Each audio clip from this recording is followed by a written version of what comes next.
Jadę w nową podróż, tym razem na daleką północ Europy, aż na przylądek północny, miejsce, gdzie najdalej można na północ dojechać samochodem.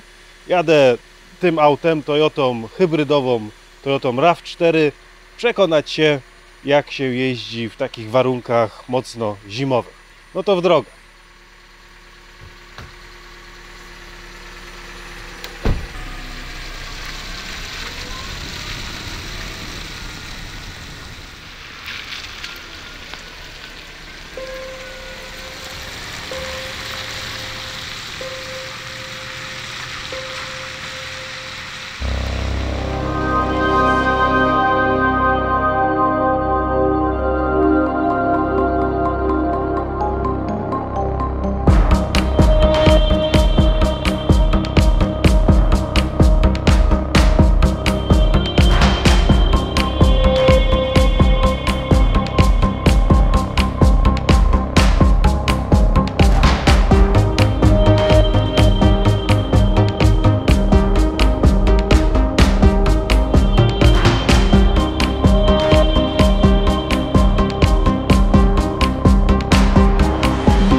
Dotarłem pod granicę z Niemcami. Dzisiejszy plan to dotarcie do Kopenhagi. Tam w Kopenhadze pierwszy nocleg. Generalnie długi odcinek, 1000 km, ale taki jest plan. Szybki przejazd tutaj przez autostrady Europy, żeby jak najszybciej dostać się na północ Norwegii, gdzie później już zwolnię i będę bardziej eksplorował tamtejsze drogi na północy. Generalnie ta podróż ma swoje cele. Tych celów jest kilka i o nich za chwilę opowiem już, jak będziemy jechać w stronę Kopenhagi.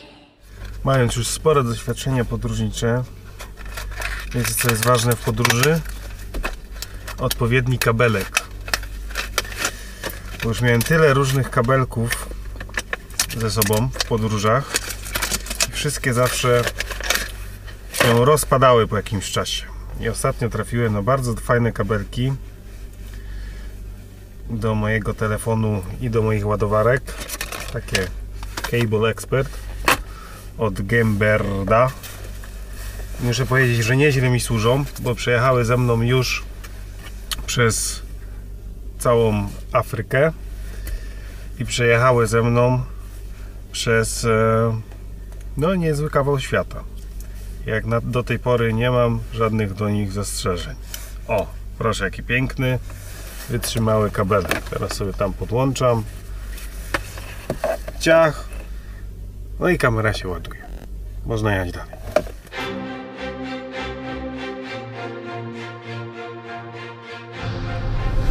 No dobra, no to przekraczamy granicę między Polską a Niemcami. I wracając do celów. Kilka mam celi. Generalnie uważam, że w podróży zawsze powinien być jakiś cel. Jednym z celów tej konkretnej podróży jest ten samochód. Hybryda. Samochód, którego nie miałem okazji wcześniej doświadczać ani poznawać, więc się nadarzyła świetna okazja, żeby w dalszej trasie sprawdzić, jak ten samochód się wpisze na sam kraniec Europy. Do tego w warunkach no, dosyć trudnych, bo zimowych w Arktyce. Tych celi mam kilka. Między innymi ja sam chcę sprawdzić i doświadczyć Arktyki, w których nigdy wcześniej nie byłem. No, czas tej podróży nie jest najlepszy, ponieważ w Arktyce panuje noc arktyczna, więc jest dosyć ciemno, więc myśląc o turystyce nie jest to najlepszy okres, ale mi to odpowiada. Dlatego mi to odpowiada, ponieważ chcę zobaczyć i przekonać się, jak się podróżuje właśnie w takich warunkach. No i generalnie jeżdżąc w świat, jednym z moich celów jest robienie filmów, dlatego w tej podróży towarzyszy mi operator Kamil, oto on, to jest Kamil. Kamil filmował serial z Azji, Maluchem przez Azję, także mieliście już okazję poznać jego zdjęcia. Montował też ten serial, także myślę, że ten film wyjdzie nam całkiem fajnie. Moja wyprawowa hybryda 4x4 ma aż 3 silniki. 2,5-litrowa benzynówka oraz silnik elektryczny napędzają przednią oś. Tył popycha jeden silnik elektryczny. Auto ma aż 222 konie mechaniczne. Przy spokojnej jeździe, głównie w mieście, działa tylko jeden silnik elektryczny. Gdy potrzeba podładować baterię lub mocniej przydusić, włącza się spalinówka. Jeżeli jest taka potrzeba, uruchamia się tylny silnik elektryczny. Wszystko dzieje się automatycznie.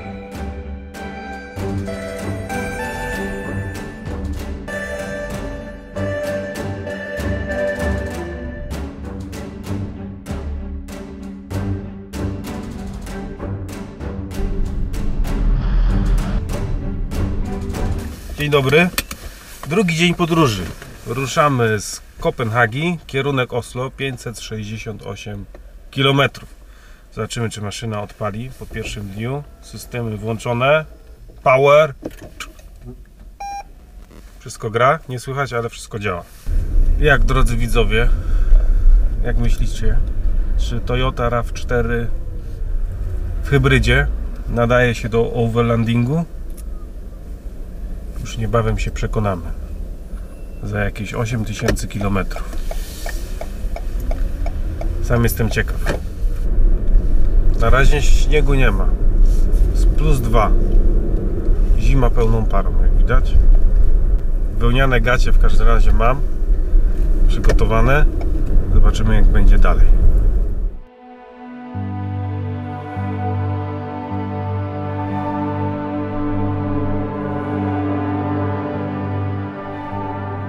Drodzy widzowie, właśnie wjechałem na drogę o numerze E6.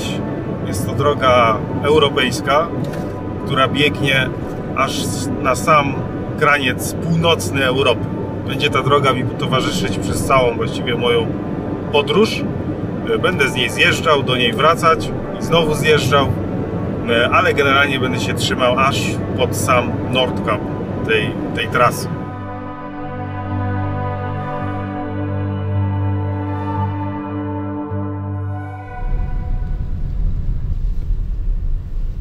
Koniec pędu. Dzisiaj planuję zjechać z głównej drogi i gdzieś zahaczyć o taką bardziej urokliwą Norwegię. I zobaczymy, jak nam pójdzie na takich bocznych drogach. Winter is coming. Wreszcie. Pierwszy raz śnieg w tym roku widzę.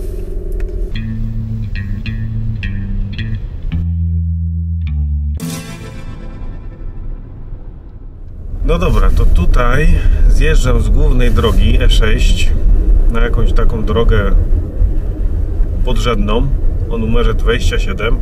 Ta droga prowadzi przez 98 km. Gdzieś tam jakieś ma być miejsce, które potencjalnie wygląda na biwak. Ktoś mógł się zastanawiać, dlaczego biwakuję, bo taka pogoda nie bardzo. Z jednej strony też oczywiście oszczędność, bo koszty trzeba ograniczać, budżet jest mały, a noclegownie jest cholernie drogie. A z drugiej strony zawsze chciałem doświadczyć zimowego biwaku, a jest świetna okazja do tego, żeby zobaczyć, jak to jest.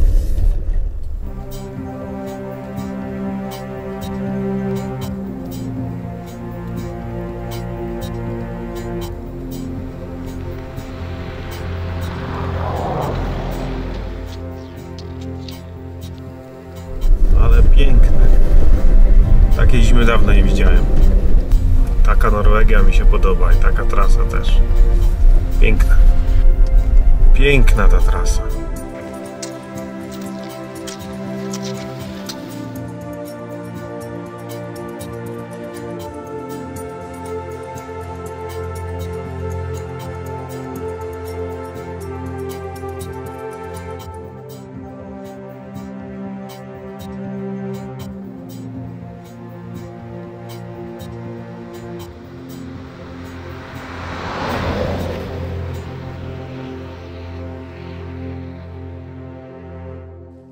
No to lepszego miejsca chyba na biwak nie będzie.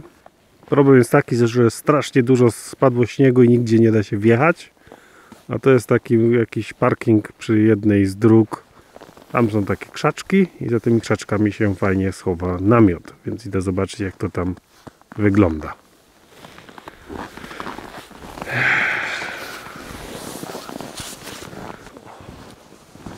O kurde, głęboki ten śnieg. Na Syberii, jak spałem, to było z -5, może -6. Tu pewnie będzie zimniej.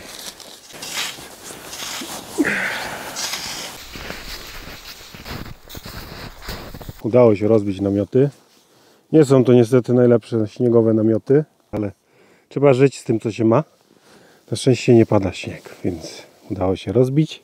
Teraz jeszcze coś zjemy i do namiotów i spać.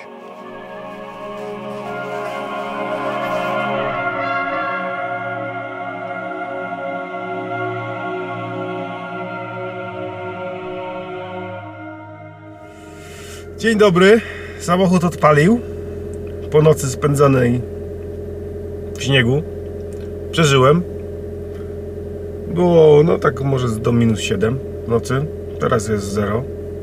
No i czas w drogę. Czas zacząć dzień 4. Dzisiaj w stronę fiordów i później do Trondheim. Zobaczymy, co dzień numer 4 przyniesie.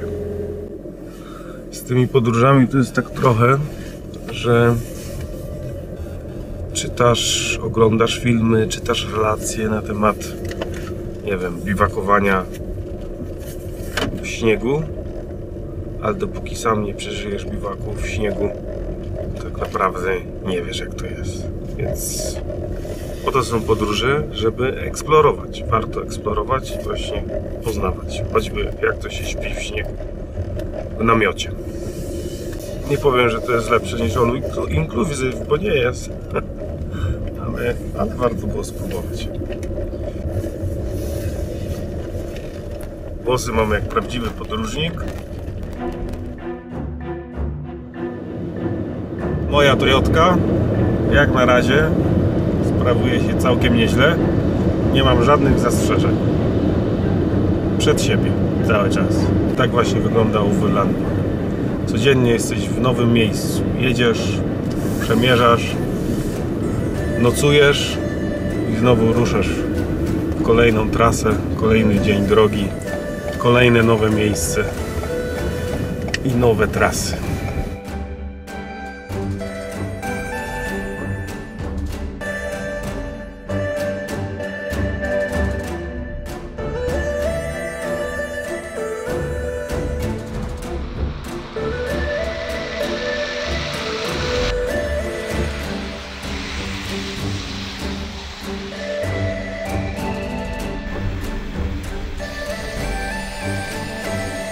Dotarliśmy na wybrzeże. Teraz musimy się przedostać na drugą stronę promem.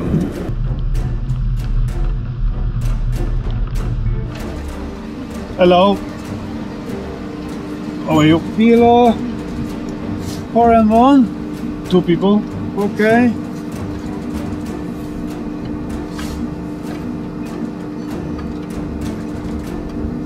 Left side. Thank you very much.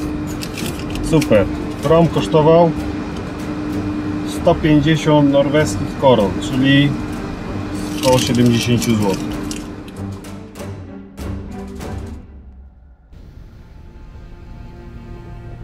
Jestem na pierwszym norweskim promie. Dotarłem na wybrzeże. Tutaj jest znacznie cieplej niż było to wczoraj. Wczoraj takie jakieś -7, -10 stopni, a dzisiaj +8. Wzdłuż wybrzeża Norwegii płynie ciepły norweski prąd, Gulf Storm, i on generalnie płynąc wzdłuż wybrzeża ociepla klimat na wybrzeżu norweskim, co no, czuć dosyć mocno. Spora różnica. Gdzieś tam w głąb lądu nawet temperatura sięga do -25, -30 stopni, a tutaj na plusie, proszę bardzo. Na wybrzeżu ciepło, w głębi lądu bardzo zimno. Mimo ciepłego prądu morskiego o tej porze roku temperatura sięgająca aż 10 stopni Celsjusza na plusie jest dużą anomalią. No to wyjeżdżamy z promu. Godzina 15:30, już ciemno. Im dalej na północ to będzie jeszcze ciemniej się robić, jeszcze wcześniej. Także będzie trzeba się do tych ciemności przyzwyczaić. Sam jestem ciekaw, jak to będzie.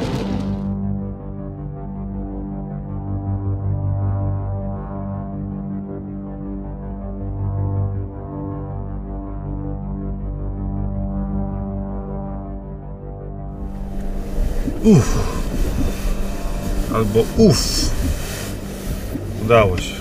Jestem w miejscowości Mosoyen, czy jakoś tak.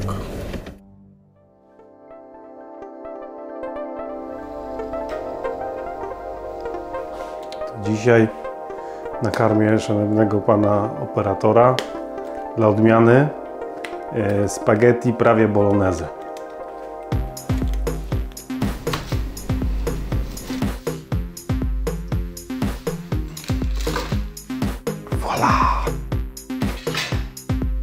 Odgrzejemy kiełbaski, znaczy wołowinę, prawie wołowinę. Najwspanialsze pomidory ze słonecznej Toskanii doprawimy teraz wykwintnymi przyprawami z najdalszych zakątków planety Ziemi.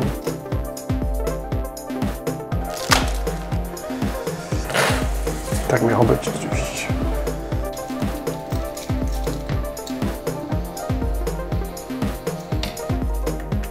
Posiłek gotowy. Spaghetti z prawdziwej Italii. Spaghetti prawie bolognese. Proszę bardzo. O, wygląda pysznie. Smacznego.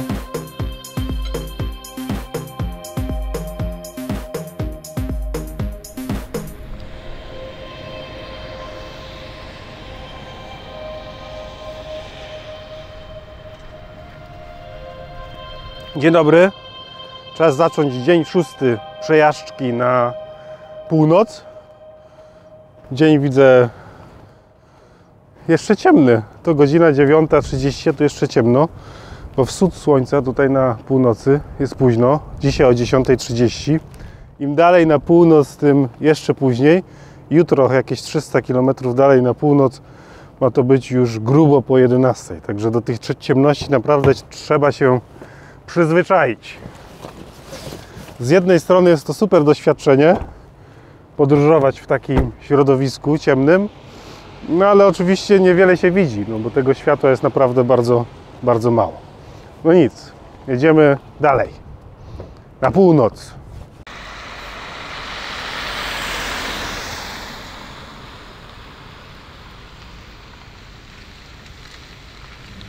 Dzisiaj 316 km do miasteczka, czy miasta właściwie Bodo. I tam się tak składa, tam tu stąd jedziemy, się tak składa, że no, dzisiaj jest 31 grudnia, czyli w Bodo, na wybrzeżu znowu. Spędzę razem z panem operatorem Sylwestra. A jutro przeprawa promem na Lofoty.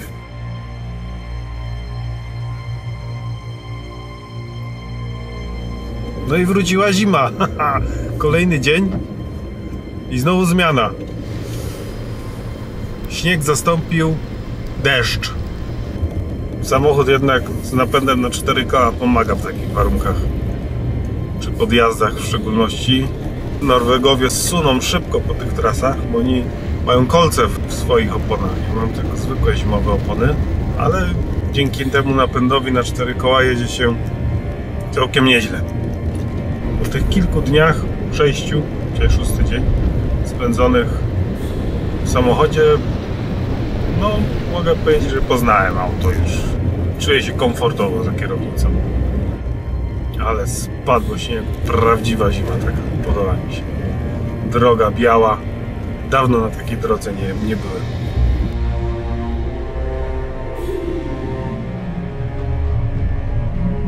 O kurde, zobaczcie to! Co za zamiecie. No.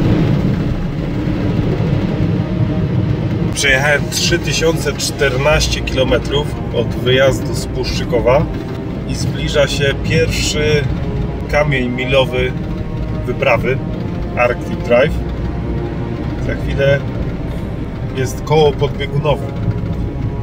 Tam się zatrzymamy. A teraz zima już się tu zrobiła taka, dosłownie jak za kołem podbiegunowym.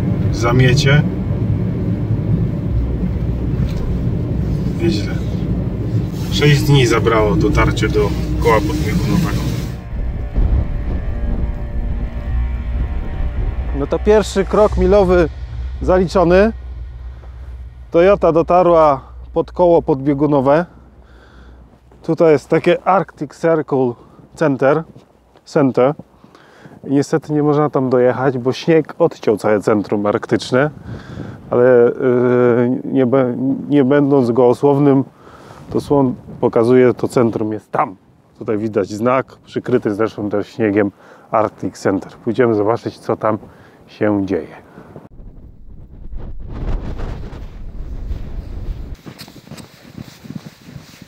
Ło!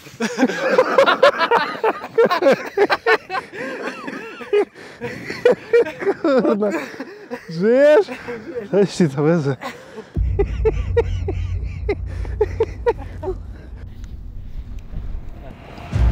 Co, jak tam? Ciężko. O kurde.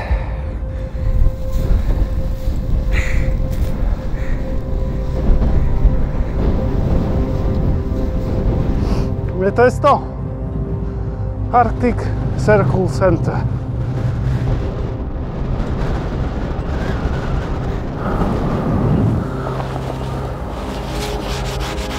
Aha. To jest to miejsce. To jest właśnie to miejsce. No fajnie, cieszę się niesamowicie. 3000 ponad kilometrów. Pierwszy poważny krok milowy za moją hybrydą. I po tych 3000 km muszę powiedzieć, że naprawdę się fajnie czuję w tym samochodzie. Fajnie mi się jedzie.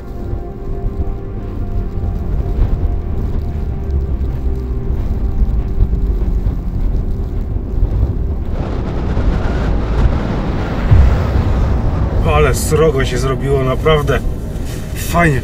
Właśnie na takie coś liczyłem. No i teraz mogę śmiało powiedzieć, że właśnie w tym momencie przejechaliśmy już za koło podbiegunowe. Po 3000 i troszeczkę kilometrów przejechanych. Fajnie.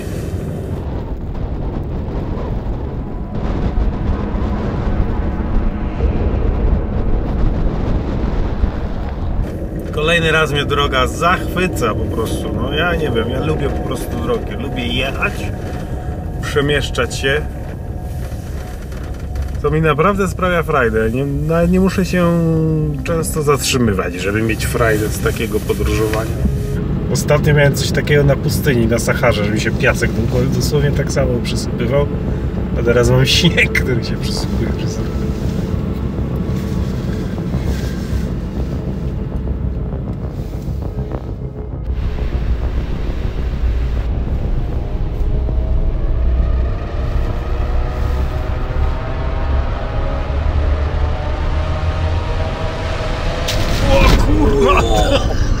Ja pierdzielę, się wystraszyłem. O kurde.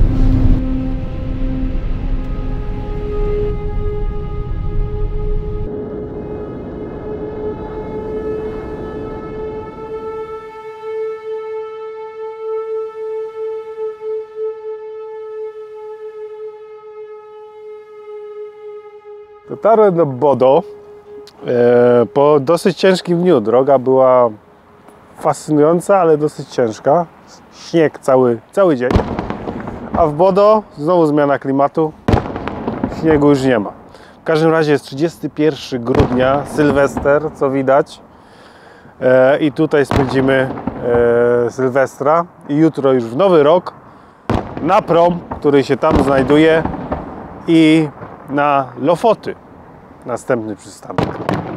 A moje lokum znajduje się gdzieś tam na górze, jest jakiś pokój i tam właśnie będę nocował nad stacją kolejową. Teraz zapraszam na chwilę podziwiania fajerwerków.